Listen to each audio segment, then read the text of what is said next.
Hello, everyone, and welcome to The Gong, the podcast hosting conversations about the earliest stages of startup sales and all the fun stories that come from companies with little cash, no precedence, and lots of guts. My name is Adriel, and I will be your host today. One of my absolute favorite things about podcasting, after doing it for over 5 years now, is hearing stories of tech lore. I am a bit of a sucker for history books about business, books like Barbarians at the Gate being one of my all-time favorites, but even the recent ones, Bad Blood, coming out and telling the stories of how technology, how business evolves, and really the impact that it has on society is incredibly fun for me from a sort of geeking out perspective. And people I work with know that I often drop archaic references to business and tech stories from many decades ago, but I think there's a lot that we can learn as we create our own strategies today from things people did in the past. And we've seen that on this podcast. You know, we've heard scoops from Trisha Gelman about how Salesforce planned marketing attacks against Oracle, or Lars Nilsson talking about what Xerox did to build a sales organization in the dawn of the tech age and how they responded during the Rodney King riots. And I think all these things help us make better decisions today. And our guest today has some of these fantastic stories to tell. Bernie Schroeder is currently the director of the Lavin Entrepreneurship Center at San Diego State University, where he has built a leading entrepreneurship program and has helped hundreds of startups get off the ground and get their first clients and get going. From a personal perspective, I was especially interested for the reasons I've mentioned to talk to Bernie, but also because it was an entrepreneurship professor who had a massive impact on my life. At UNC Chapel Hill, Ted Zoller has done a remarkable job pushing the entrepreneurship program at Chapel Hill. And it was one particular class that he taught that I participated in avidly, started a company in, that probably more than any other thing has led to a clear domino effect to where I am. Ted was the second guest I've ever had on a podcast. The company I started in Ted's class is still around, and the relationships I made through Ted have been very, very impactful. So speaking to a professor like Bernie today makes me really appreciative of the professors that have had an impact on my life, and also brings to life the relevancy that a professor has to a student, because entrepreneurship and getting into startups is one of those things that, while it's cool in magazines and papers and news articles and books and blogs, and it's awesome to hear of a friend from high school who went off and made lots of money and built this cool organization, actually finding the courage to do that yourself, especially where coming out of a university, everyone is pushing you to go into consulting or investment banking if you're in the business school, or more traditional routes if you're anywhere else, is rare. And so people like Bernie Schroeder at SDSU, people like Ted Zoller at UNC Chapel Hill deserve a lot of credit for continuing to push a narrative in the direction that it went. So thank you. But more about Bernie, where he really started his career was marketing. Bernie Schroeder founded CKS Partners, one of the world's first integrated marketing agencies. And he managed the advertising spend in the late 90s and early 2000s of some no-name companies at the time, like Yahoo and Amazon, before anyone really knew who they were. And then he eventually was successful enough with his own business to bring it public, growing to almost 9,000 employees and $1 billion in revenue. So Bernie has had experience growing his own company. But I think most interestingly to me, Bernie was able to see from the sidelines, both as a marketing agent to some of the biggest tech companies 30 years ago, and also to an entrepreneurship professor today, seeing hundreds of companies get off the ground every single year, about what it takes to successfully launch a company and a brand. And I loved hearing Bernie's stories of the dawn of the internet age and how the smartest companies, and we especially spent some time at Amazon, target their best customers early on, because when you're starting the sales organization side of a company, it is so important to understand who that customer is, where they are, how to get to them, and be laser focused on speaking their language, not Esperanto or the language of the world, but the narrow tribal dialect of what your customer speaks. And the more narrow and focused you can be, the greater success you can have. And so I had a lot of fun speaking with Bernie, and I hope you enjoy my conversation with Professor Bernie Schroeder.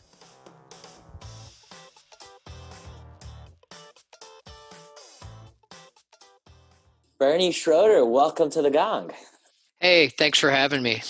Yeah, this is going to be fun. I stumbled across you when I was really, I think, just quite blatantly Googling sales experts in startups.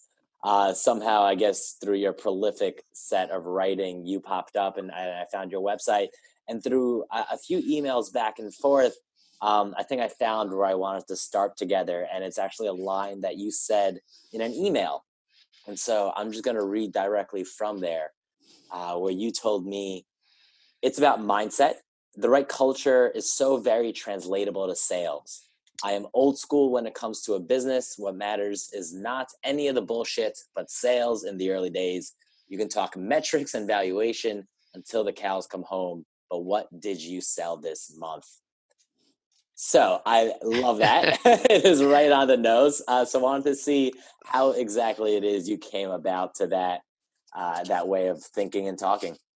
I always thought when I started my marketing career that, the goal was always revenue. And I started my marketing career in what ended up being one of the early marketing agencies in database and direct mail. And so everything we did was measured. Everything that, we got paid for by the clients was accountable. And so we were looking at metrics, anywhere from a day to a week out to a month out. And the ROI was calculated constantly. So I actually, at that point early in my career, I actually thought that's exactly what marketing's supposed to do. So I just never got off of that, even as I moved into more disciplined marketing, even into brand strategy, and then ultimately creating my own company and then helping others.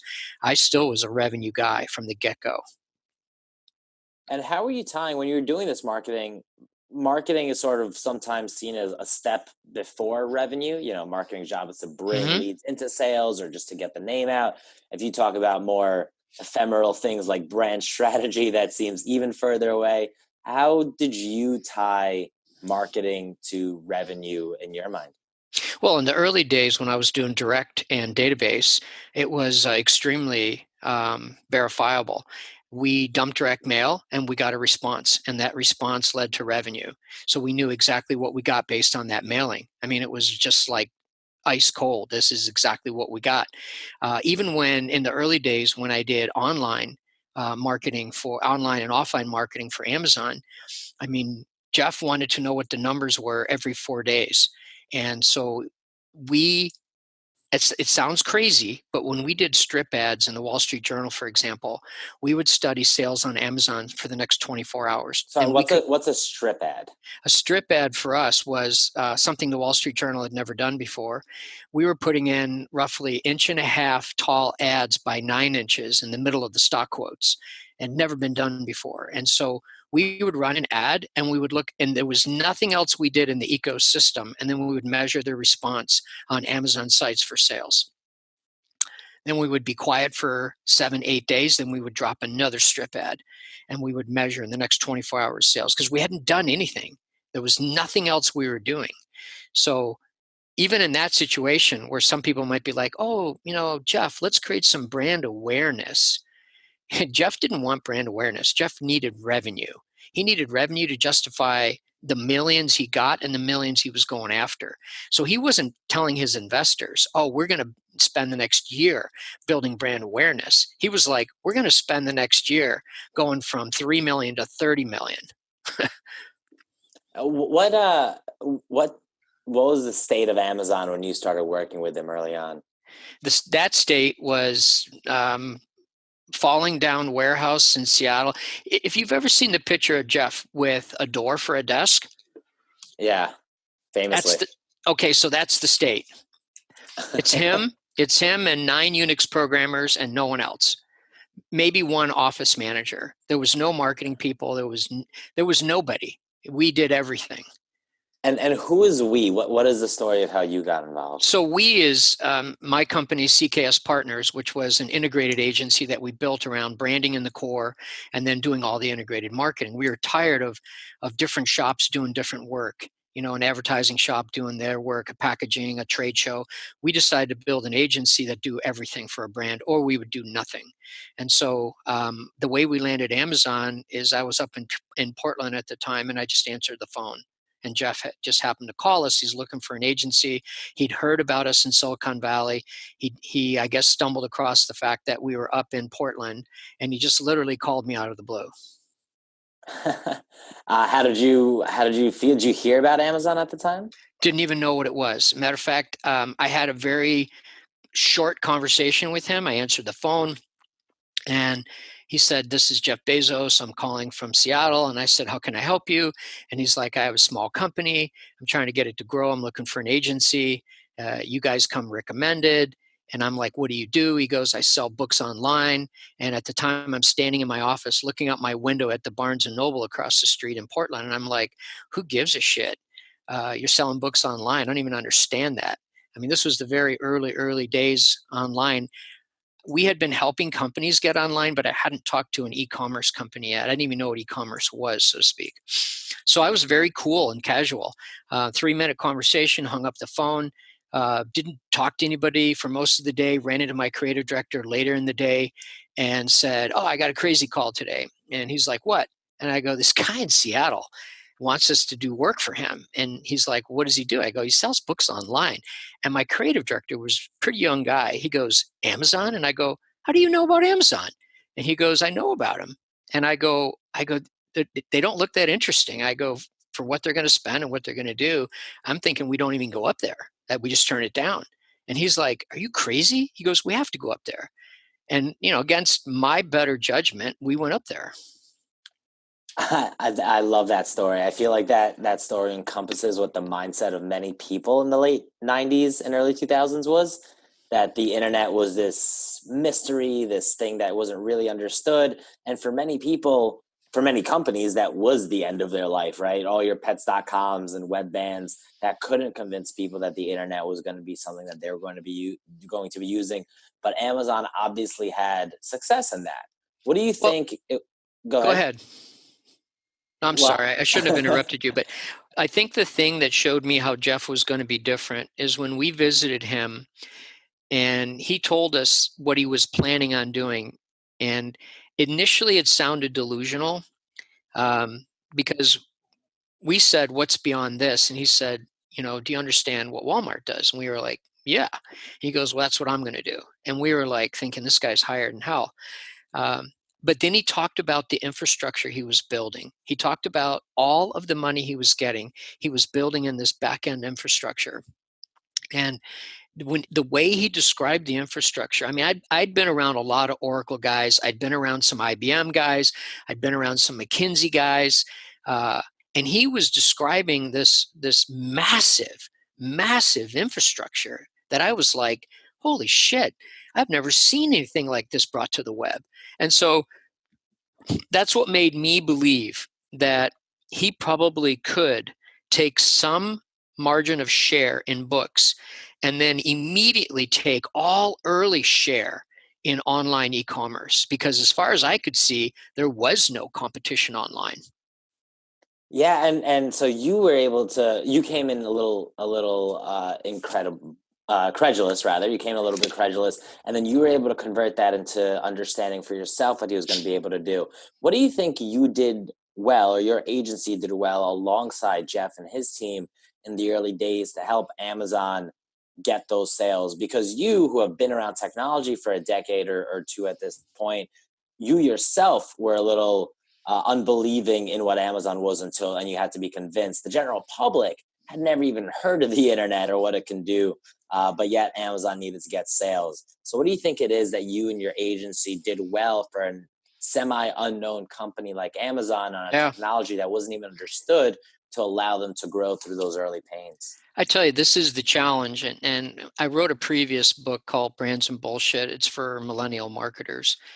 It is so hard to do branding with not a lot of money for something that no one understands initially. It's so hard. Like normally you need like 20 to 50 million, right? If you're going to build a brand. But then when you look at, is it possible to do work that builds the brand at the same time it increases sales? And it is if you're very, very clever. I mean, if you think about even Facebook and you think about Google and you think about Uber, they didn't really spend a lot of money in the early days at all, even Airbnb, to get started, right? For us, we had to do two things at the same time. We had to build the brand at the same time we were generating revenue.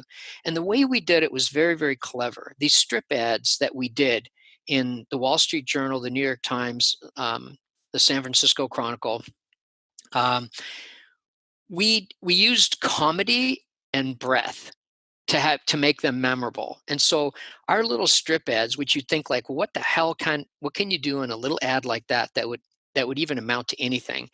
We were very, very clever. And we said things like this: 690 books on golf, 812 on divorce, Amazon, Earth's biggest bookstore.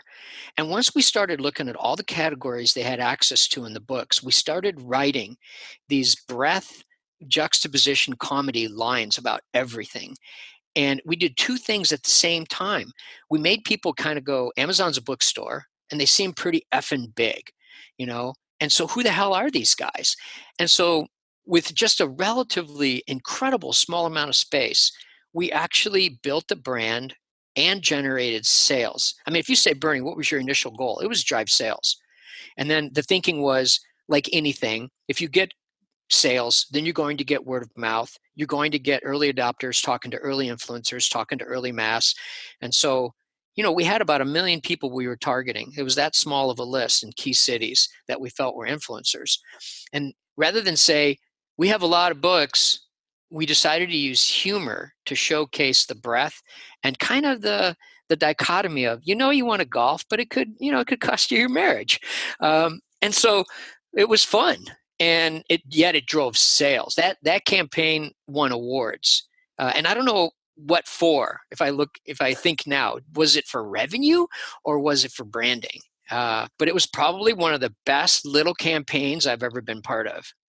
Now, one of the things that Amazon famously did very well, and you even mentioned it right there from a sales perspective, is they did a fantastic job being really narrow in their focus in the beginning. I mean, most people know the story that Amazon started by being just a bookseller online.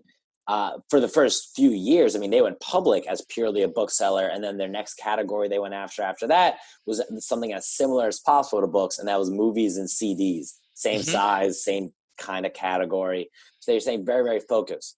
Beyond that, though, they were even more focused, right? Because Amazon didn't just sell every single book out there in the beginning. They were particularly helpful to those fringe books, those people who are looking for some weird 1974 science fiction thing that only sold 1,000 copies, but you can find that on Amazon because of their system. How do you, now that you're an entrepreneurship professor and you work with, I don't know how many dozens or hundreds of startups by now, how do you think about the importance of being narrow in a subset of customers that you want to go after?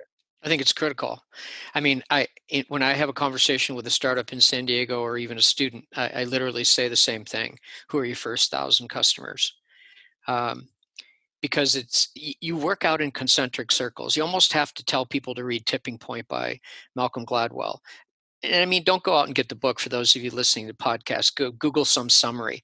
And if you understand networks and you understand tipping point networks and you start to understand sales influencers from mavens, from other people, then you start to understand who you critically have to get. And if you don't get them, you might not go. You might have something amazing and not go. And so that's something that I am hyper focused on with any startup. I don't care how big the opportunity is as an end game. In the beginning, who are the first 1,000? Yeah, what kind of questions do you work with? I'd love to hear an example of what kind of questions you ask the companies you're advising to help them get to that answer. Well, what's funny is initially when I meet with them and I say, hey, who do you think your target customer is? And they go, everybody. And I go, okay, well, let's look at your product. So your product is an app and da da da da. And so so now it's not everybody, it's everybody with a smartphone, or it's everybody with this kind of an app. And then what's your age range? I mean, who do you think? And they go, everybody. And I go, no, no, no. If your life depended on it, what age range do you have to kill it in? And then they say that. And I say, okay, within this age range, is there an income, bracket? And then within the income bracket, is it male, is it female? And then within that, is it East Coast, West Coast, is it middle? And I just keep narrowing them down till they ultimately go, it's 1,000 people in San Francisco and San Diego. Now, how do we get them? Yeah, and that not knowing that in the very beginning is probably, for first-time entrepreneurs, probably understandable because of the excitement of starting it. But I've gone down that path myself where I've spent too far going after everybody. And once you bring on somebody to lead sales, or even if the CEO is doing it themselves, going after everybody only means two things. It means A, you'll never really be able to build a good enough product for one individual subset because you'll be 50% complete for everybody. And it means you are not going to be able to put enough effort into targeting those groups of people, because every additional sale is hard to make in the beginning. And if you sell first a book and then a CD and then a Game Boy controller on Amazon, you don't know if you're going after the readers, the music lovers, or the gamers. It's a fine race in a startup between time, opportunity, and money. And what I find is the most inefficient for people is how they spend their time. You mentioned before we clicked record, you mentioned that if you're meeting with a startup and they can't tell you within the first minute how they plan on making money, you want to end the meeting. Yeah, it sounds a little harsh, doesn't it? But I've been known to do that. And for people that know me, they'll be like, yep, he did that to me. Early on, I have a rough time with people that might be delusional. If they're a little more mature and it has nothing to do with age, then I can engage them in a conversation. If they're simply delusional and there is no amount of talking that I'm going to do that's going to change their mind, I just terminate the meeting. Now, are there the revenue one, I can almost guess where it came from. You having been around the Valley in the 90s, there are plenty of companies that were quite high flying that never even breathed the word revenue in their offices. Are there any other attributes of small startups that make you really uncomfortable or make you turn away quickly? When they don't have a business model that's well defined, and when their point of differentiation really isn't.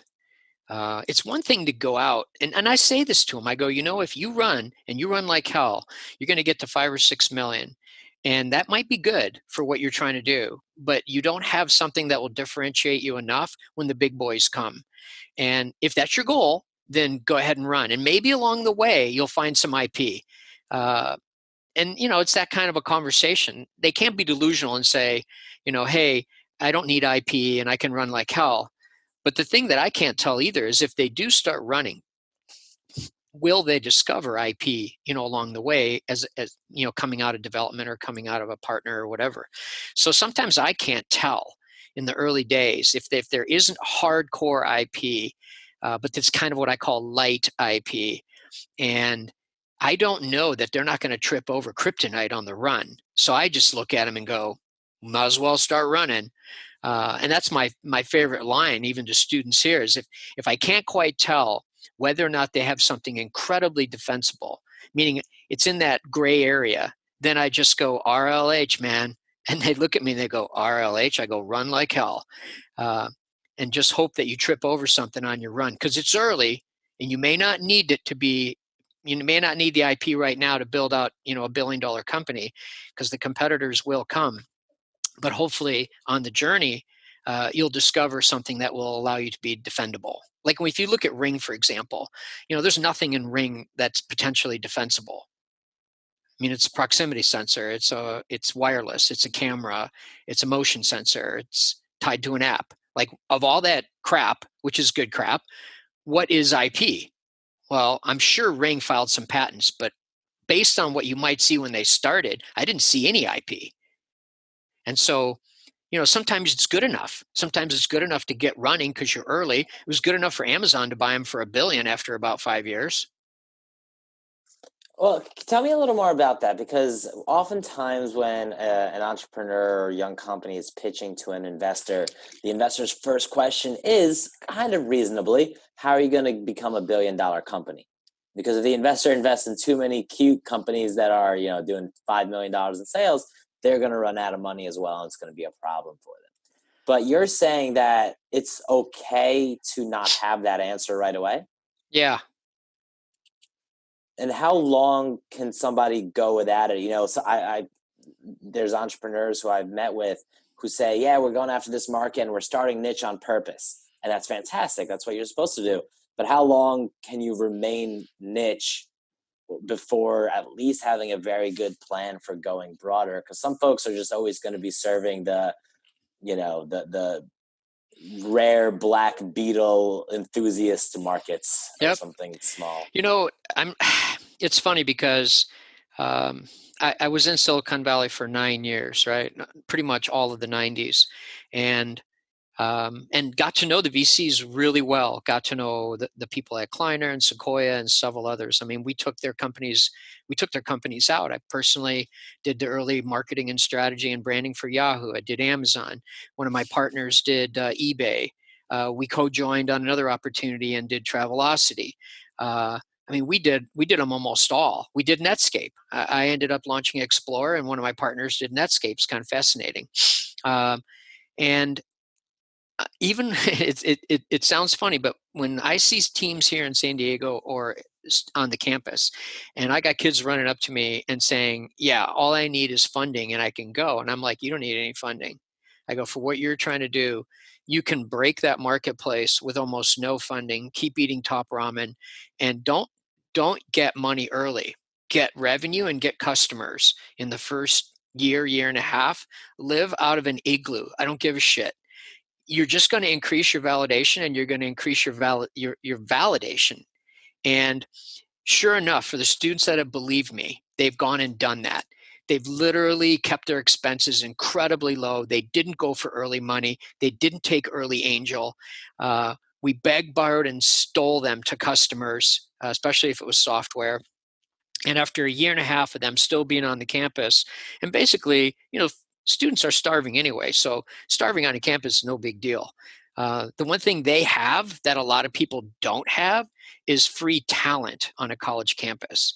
There's a company that I think has raised around 10 million now called Korsky.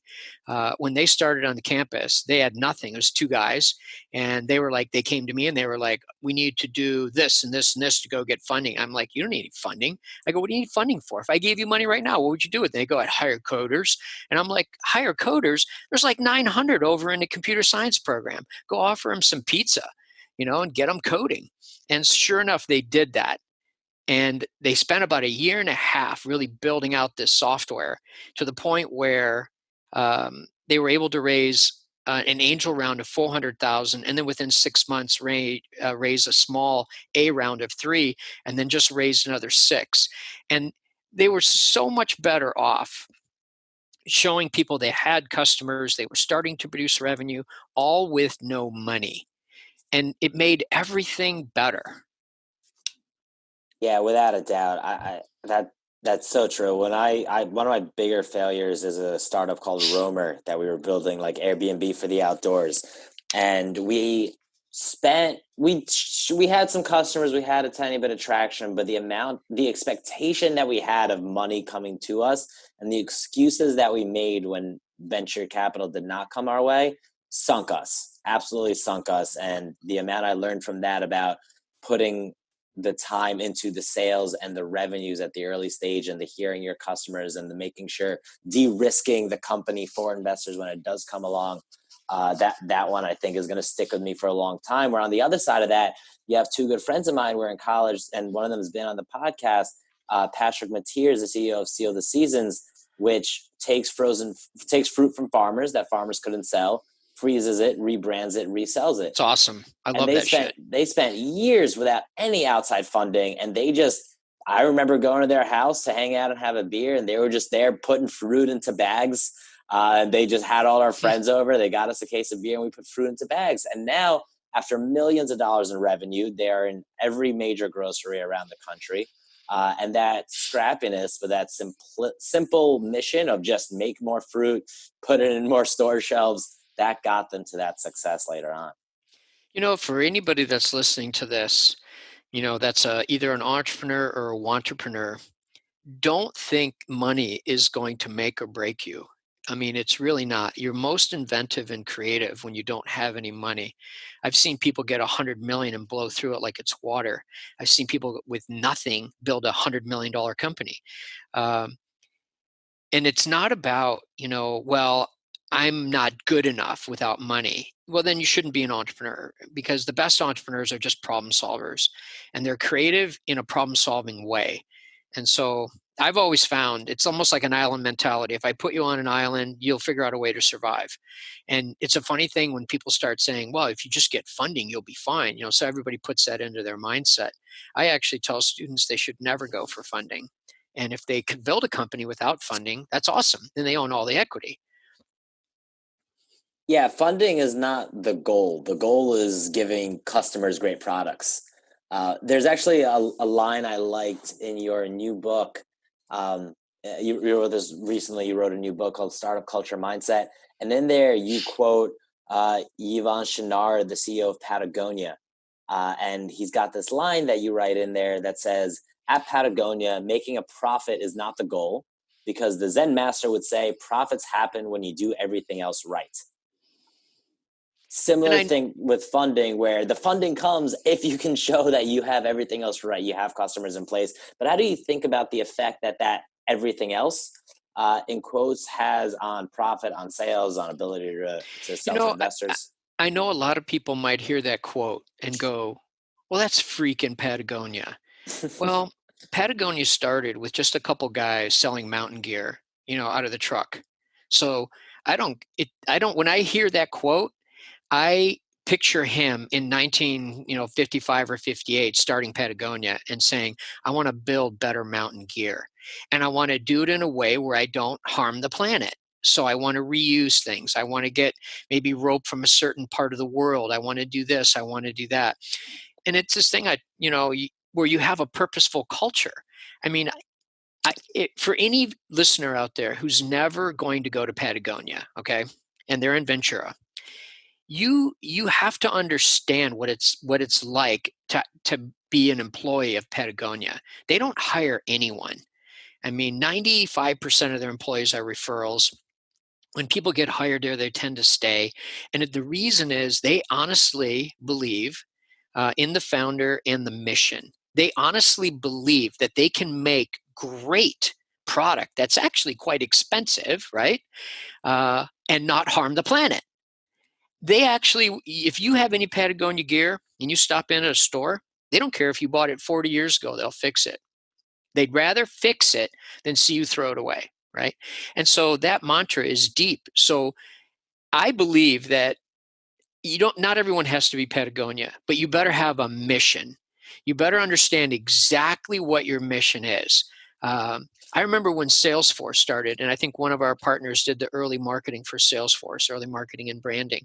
And, I asked him one day, I go, what the hell is Salesforce? And he goes, it's like super Oracle light. And I go, well, Oracle's kind of a bastard in terms of how they treat their customers. They just are like, I'm Oracle. If your system doesn't work, it's because you're stupid. You need to pay Oracle more money, right? They had a stranglehold on the market.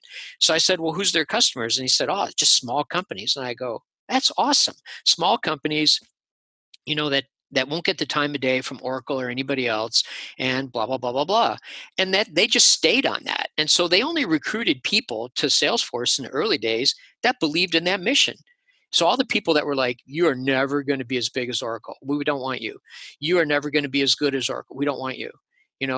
Small businesses suck, we don't want you. They wanted people in the early days that believed that small companies deserve better.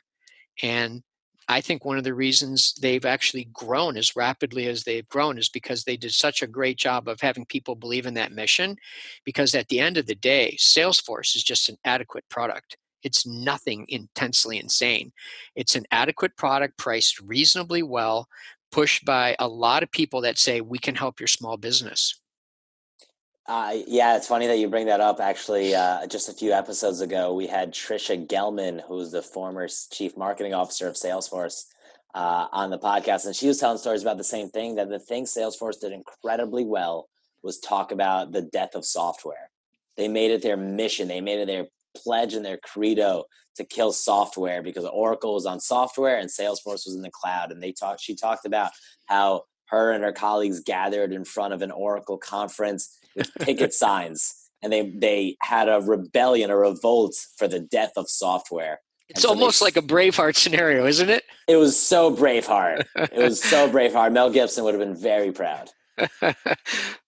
When you think, but sometimes sometimes when you're breaking into a new part of the marketplace, some people, early adopters, might buy into the cause and the mission more than the product. In other words, they'll tolerate an adequate product if the mission is fantastic.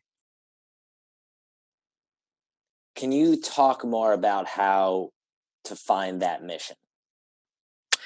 Because it's very difficult. I'll caveat that by saying I'm on company startup number 4 now that I've either started or been very early at, and I don't know if I've ever yet been able to say in a few simple words what our mission is in any of those groups. And we've beaten around it and we've had some successes without it, but it is incredibly difficult to do and incredibly impressive, at least from the outside, when somebody's able to, my girlfriend works at Pinterest, and their mission is quite simply to help people do more of what they love, or be creative and do more of what they love. And it's beautiful and it's simple and it is what they do, and it drives every decision there. How do you help understand what a mission needs to be and where it comes from?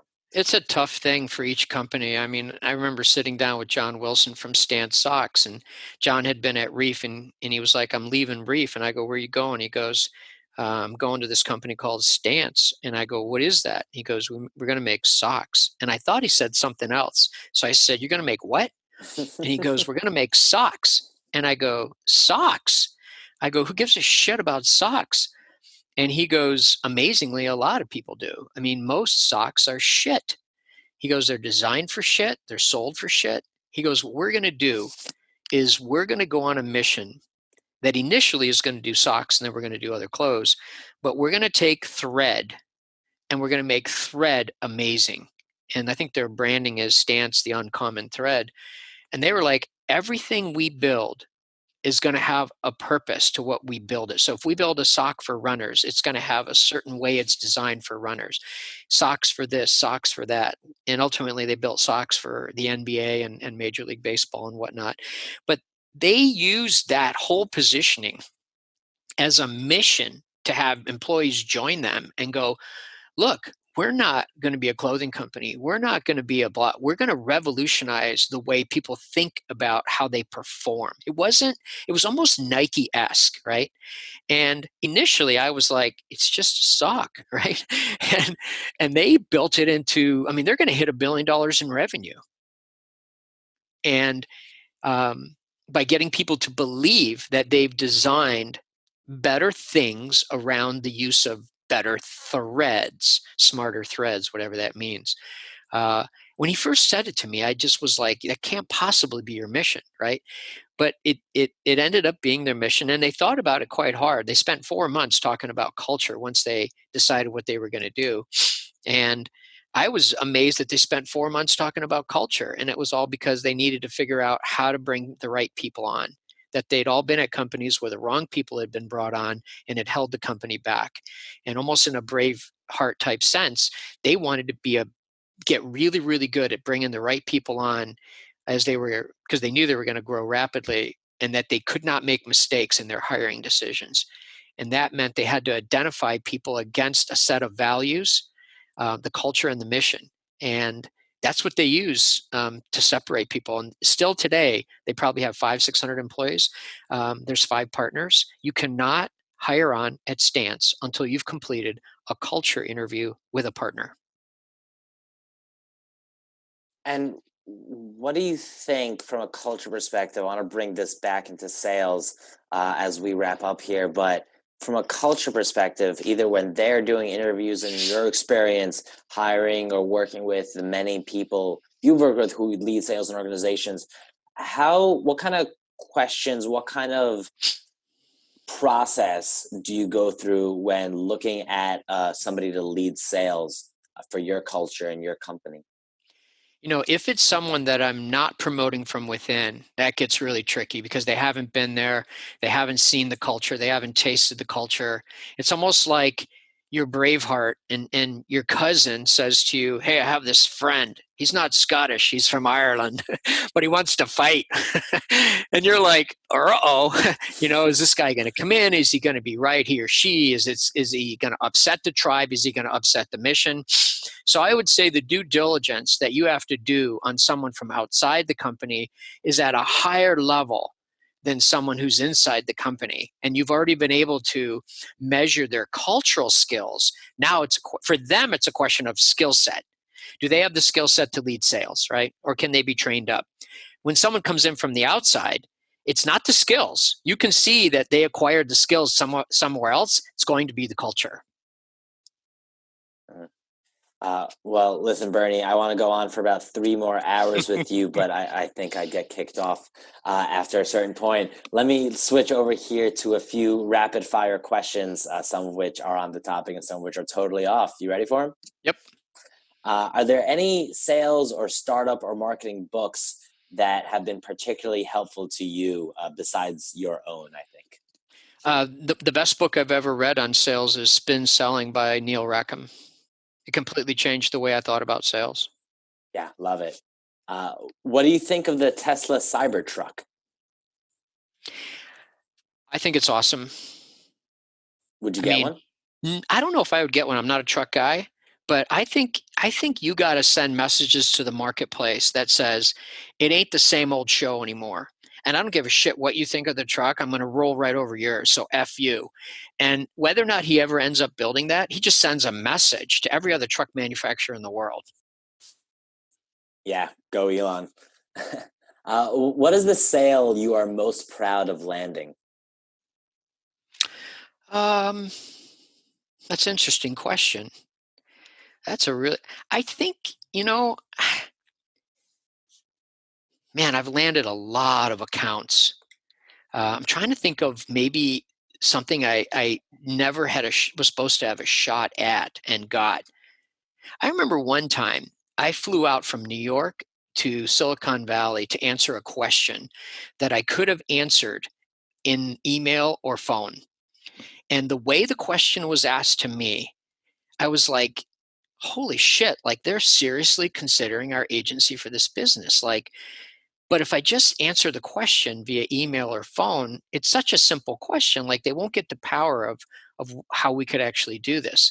So I literally got on an 11 o'clock flight, landed in San Francisco, drove to the client's office, showed up at 9 o'clock unannounced, announced myself to the receptionist who said, "Do you have an appointment?" I said, "No." "Why are you here?" "I'm here to answer a question."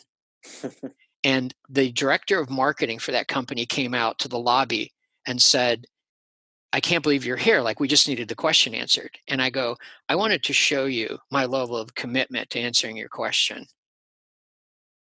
And we got the business. Yeah, I bet you did. Yeah. And it wasn't the largest piece of business that I ever got. It was the most creative way I think I've ever gotten one. Do you remember the question? No. But it was a nothing bullshit question in an RFP. I mean, if it's just one of those innocuous questions. And because they were asking for an answer to it, something triggered me to say, because I thought we were outside. I knew they were going to 5 different agencies and I thought we were number 5. But just the fact that they asked that question made me think, wow, they must be nervous about something from an existing agency. And if that's the case, maybe this whole opportunity is ripe for the taking. And I just told my boss, I said, "I'm getting on a red eye. I'll be back tomorrow afternoon." And he was like, "You feel that strongly?" And I go, "Yep." And I just flew out, showed up. Well, listen, that is scrappy sales 101. And I think that is a fantastic way to put a bow on this awesome episode. Bernie, can I ask, where can people find you, learn more about your work, and follow what you're doing? Well, I have a really simple website at bernieschroeder.com, and they can obviously find any of the books that I've written on Amazon. And I'm also a Forbes contributor, so I write a lot for Forbes. If they just Google me under Forbes, they'll find all the articles I've written for Forbes. Yeah, and I was actually reading through the Forbes one today, and you wrote you wrote an article about a week ago, 6 attributes investors look for in mission-driven founders. So Yep. anybody founding something, I'd recommend that one as a place to start. Cool. Ernie, thank you very much. Hey, I appreciate you having me on. Well, there you have it. Bernie Schroeder, ladies and gentlemen. If you want to learn more about Bernie, I'd recommend starting with his Forbes page and reading some of his work. Just Google Bernie Schroeder Forbes and dig in. That's Schroeder spelled Schroeder. And you can check out his latest book, Startup Culture Mindset, and start there and work your way backwards. If you like what you heard today, leave us a review and a rating. It is so helpful. Or find me all over the interwebs at A. Lubarski2. Until next time, happy selling.